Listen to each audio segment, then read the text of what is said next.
Pradyumna murder case में रियान के CEO Riyan Pinto से पूछताछ हो रही है। हरियाणा पुलिस के अधिकारी पूछताछ कर रहे हैं। प्रद्युम्न मर्डर केस में पिंटो से पूछताछ जारी है। हरियाणा पुलिस के अधिकारी लगातार पूछताछ में जुटे हुए हैं और मुंबई में रियान पिंटो से ये पूछताछ हो रही है।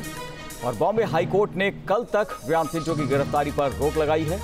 अग्रिम जमानत याचिका पर कल ही सुनवाई होगी।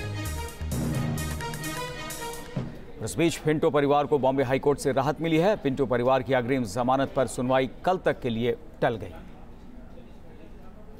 राज्य सरकार ने यह कहा कि बंबई की सिमिलर केस में ट्रांजिट बेल के अंदर सुप्रीम कोर्ट ने बेल नामंजूर की थी और ये जो उनका युक्तिवाद था ये माननीय न्यायालय ने स्वीकारा नहीं। उन्होंने कहा कि नहीं, हम कल तक की इनको ये देते हैं, छुटकारा देते हैं। और इधर आरोपी कंडक्टर को कोर्ट ने 18 सितंबर के लिए न्यायिक हिरासत में जेल भेज दिया। कंडक्टर अशोक पर प्रद्युम्न की हत्या का आरोप है और इस बीच जब आरोपी को सोना कोर्ट में पेश किया गया तो वहां उसके साथ लोगों ने धक्का मुक्की भी की। पुलिस ने कड़ी सुरक्षा के बीच उसे जैसे तैसे करके वहां से निकाला और जेल के लिए रवाना हो गई। हालांकि वकीलों ने पहले ही आरोपी का केस न लड़ने का फैसला किया था। ये दो तस्वीरें हम आपको दिखा रहे हैं जहां पर 18 सितंबर तक के लिए जेल भेजा गया और धक्का मुक्की भी आरोपी के साथ।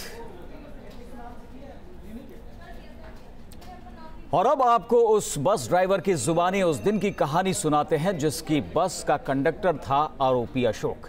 बस ड्राइवर सौरभ से बात की हमारे संवाददाता आमिर हुसैन ने। 8 तारीख को प्रद्युम्न के साथ क्या क्या हुआ था, तमाम सवाल खड़े हो रहे हैं प्रशासन पर। यहां तक कि कंडक्टर्स, ड्राइवर्स सब इस घेरे में हैं। कुछ लोगों को गिरफ्तार तो किया गया है लेकिन इस पूरी कड़ी को जोड़ने में भी वक्त लग रहा है पुलिस को और तमाम कड़ियां भी जुड़नी बाकी हैं। हमारे साथ में जो ड्राइवर साहब हैं वो हैं जो कि वो बस चलाते थे। ये बताइए सौरभ कि उस दिन क्या क्या हुआ था, पूरा घटनाक्रम बताओ आप। हम सुबह 6 बजे, मतलब मैं सुबह 5:30 बजे स्कूल में पहुंच गया था और 6 बजे तक अशोक भी आ लिया था। उसके बाद हम अशोक कौन? जो कंडक्टर मेरा, तो वो आ लिया था और उसके बाद हम 6 बजे के बाद रूट पे चले गए थे। उसके बाद हम 7:50 पे गेट एंट्री कर गए थे। बच्चे को पार्किंग में वो लगा के गाड़ी को उतार के मैं अपने ड्राइवरों के साथ बैठ गया था। उसके बाद अशोक वहाँ से कब गया कब नहीं गया ये हमें भी नहीं पता। अच्छा, अशोक कितनी देर तक था आपके साथ में? बच्चों को छोड़ने से लेकर के, लेने से लेकर के कब तक था? मतलब पार्किंग में गाड़ी खड़ी करने तक। पार्किंग में गाड़ी खड़ी करने तक था। वो बच्चा कहाँ पर था? जो प्रद्युम्न कहाँ पर था? सर उस बच्चे का हमें नहीं पता। जिस हिसाब से उनके पेरेंट्स बता रहे हैं कि हमने स्कूल ड्रॉप किया है, तो उससे पहले वो मेरे साथ था, 7:50 तक। उसके बाद वो मेरे साथ नहीं था। 7:50 तक आपके साथ था? हाँ जी। 7:50 के बाद वो कहाँ गया पता नहीं आपको? नहीं, उसके बाद मुझे नहीं पता वो कहाँ था। अच्छा, ये बताओ, ये जो बात है कि अंदर जाकर के आप लोग या कंडक्टर साहब, तमाम ऐसे लोग जो हैं अंदर जाते हैं, वॉशरूम भी जाते हैं, तमाम कहाँ तक एंट्री हो जाती थी आप लोग? सर हम ज़्यादा से ज़्यादा हम टॉयलेट तक जाते थे, बल्कि उसमें टॉयलेट भी ड्राइवर स्टाफ तो पता नहीं जाते या नहीं जाते थे, क्योंकि कंडक्टर को हम कई बार पानी लेने के लिए भेज दिया करते थे। अच्छा।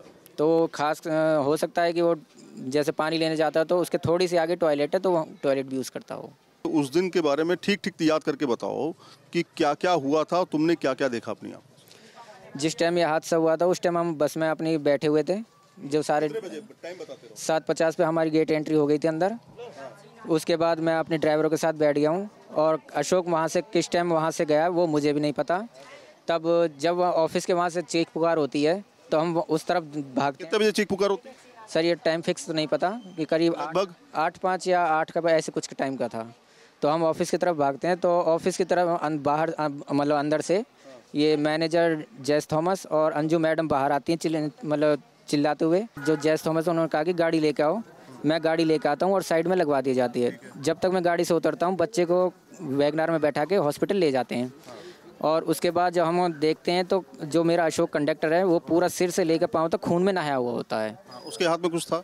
नहीं, उसके हाथ में कुछ नहीं था, खाली हाथ था वो। तुमने कुछ पूछा नहीं उससे कि तुम्हारे पुराना दोस्त है वो 5 महीने से काम कर रहे, तुमने पूछा नहीं कि क्या हुआ? तब उसने यही बताया था कि अंदर पहले तो वहाँ बातचीत चल रही थी कि बच्चा बाथरूम में स्लिप होके उसके लग गई है। तो और उसने जब अशोक से पूछा तो उसने ये कहा कि मैडम अंदर चिल्ला रही थी कि बच्चे को कोई हाथ नहीं लगा रहा था। तो मैडम ने कहा कि बच्चे को उठा के बाहर ले चल, तो वो उठा के बाहर लेकर आया है। नहीं, तुमने ये नहीं कहा कि हुआ क्या आखिर अंदर? जैसे हम ऐसे किसी अपने दोस्त को देखेंगे, कहेंगे कि यार क्या हो गया अंदर, क्या ऐसा हो गया, तो खून से कैसे लथपथ हो? उसने यही कहा था कि मैं बच्चे को उठा के लाया हूँ, तब ये खून में हुआ हूँ। बच्चे को उठा के ला रहा था? हाँ जी। तुमने देखा बच्चे को उठा के? नहीं, उठा के नहीं लाया, उसने ही बताया कि मैं अंदर से बाहर बच्चे को उठा के लेकर आया हूँ। बाकी और भी कंडक्टर थे वहाँ पे। जाहिर तौर पर इसमें कई कड़ियां हैं जो अभी जुड़ना बाकी है। अशोक सिर्फ एक मोहरा माना जा सकता है। वीडियो जर्नलिस्ट सत्या रंजन राउतरे के साथ सैयद आमिर हुसैन, न्यूज़ नेशन, गुरुग्राम। 8 सितंबर को गुड़गांव के रियान इंटरनेशनल स्कूल में छात्र प्रद्युम्न को जब गले पर धारदार हथियार से वार के बाद अस्पताल ले जाया जा रहा था, तब चश्मदीद सुभाष गर्ग स्कूल में मौजूद थे। उन्होंने प्रद्युम्न का खून से सना शव भी देखा और उस कंडक्टर को भी जिसकी शर्ट पर प्रद्युम्न के खून का दाग लगा था। जिस वक्त रियान स्कूल के अंदर प्रद्युम्न की हत्या हुई, उस वक्त एक पिता अपने बच्चे को स्कूल छोड़ने गए थे और स्कूल छोड़ने के बाद से फीस की बात करने के लिए वो वहीं रिसेप्शन पर रुक गए थे और उसके बाद से ये पूरा मामला उनके सामने आया। उनसे बात करते हैं। गर्ग जी, क्या देखा था आपने, सबसे पहले ये बताइए। जैसे मैं बाहर खड़ा वेट कर रहा था, इसी दौरान एक बच्चे को हड़बड़ाहट में, मतलब वो जख्मी हालत में था, खून से लथपथ था उसकी बॉडी। स्कूल के 2 सपोर्टिंग स्टाफ उसको कैरी कर रहे थे, 2 टीचर्स पीछे पीछे रोते रोते साथ साथ चल रहे थे। जैसे ही बाहर वो रिसेप्शन एरिया में आए, प्रिंसिपल मैम वहीं टहल रही थी, रिसेप्शनिस्ट वहीं थी, उन्होंने देख वो भी एकदम से हड़बड़ा गए, रोना शुरू कर दिया। तो इसी हड़बड़ाहट में आवाज़ मारी हमने कि भाई ड्राइवर्स लोगों को जल्दी लाओ, गाड़ी लाओ, बच्चे को हॉस्पिटल ले जाना है। जैसे ही वो वैगनार तुरंत सामने आ गई गेट के और उसमें उस बच्चे की क्लास टीचर और 2 सपोर्टिंग स्टाफ और ड्राइवर बच्चे को लेके हॉस्पिटल की तरफ चले गए। 3-4 मिनट के अंदर प्रिंसिपल मैम ने स्कूल से कैश ड्रा किया और अपने बैग में कैश रखा, वो अपनी गाड़ी में पीछे पीछे वो भी चले गए। प्रिंसिपल मैम भी जब चले गए तो रिसेप्शनिस्ट मैम ने फिर वो कि बच्चे की डायरी मंगवाई, उससे नंबर देख के पेरेंट्स को कॉल किया, उसके बाद पुलिस को इन्फॉर्म किया। सबसे अहम सवाल ये है कि जो कंडक्टर गिरफ्तार हुआ है इस कत्ल के आरोप में, क्या वो वहाँ मौजूद था, वो आसपास था वहाँ पर? जब बच्चा ले जाया जा चुका है उसके बाद वो कंडक्टर जो अशोक कुमार नाम का बंदा जो सामने आया है, ये रिसेप्शन एरिया में ही मौजूद था और इसकी शर्ट खून से, फ्रंट पोर्शन पूरा लथपथ था खून से। और मैं इसको हिदायत भी दिया था कि पुलिस आ रही है, जब तक आप इस शर्ट को ऐसे ही पहने रहना, धोना मत।